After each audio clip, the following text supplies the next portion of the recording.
Така, сега искам да ви покажа следващата машинка, която съм направил за домашни нужди. Това представлява едно малко казанче, 2-литрово, с ректификационна колонка отгоре.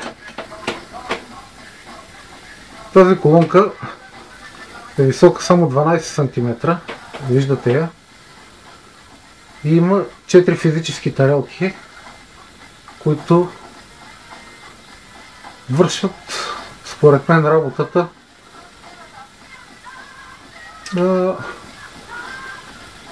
поне на 20 тарелки, тъй като са направени от специална метализирана микропореста керамика, метализирана с мед. Повърхността на всяка една стеничка е огромна и най-вероятно заради това се получават огромните същите добиви, като от една ректификационна колонка, която е висока около метър, метър и 20, метър и 50. Това лабораторно хладилниче, значи с 850 вата котлон, който съм сложил терморегулатор до 300 градуса, спокойно поддържа процесите, завира нормално за 15 минути, час и 20 минути тече спирта, тръгва над 90 градуса, не мога да го измеря точно, защото нямам добър спиртомер за сега.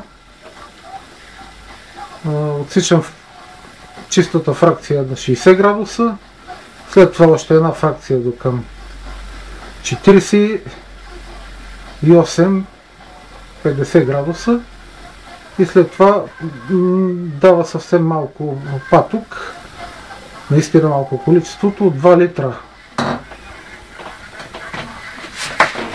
48 градусова ракия, 45-48, която е много лоша. Паток първак не се отделя. Просто колонката върши работата на отделител на първичната естероалдехидна фракция, което се връща след многократното изпарение и втечняване и остава в отпадъчната вода, която аз я изхвърлям.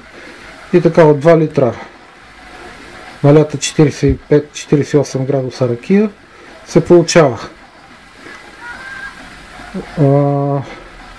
около 800 грама, 750 грама 80 градуса ректификат, още 200 градуса 50 градуса и другото е отпадъчна вода, която изхвърлям.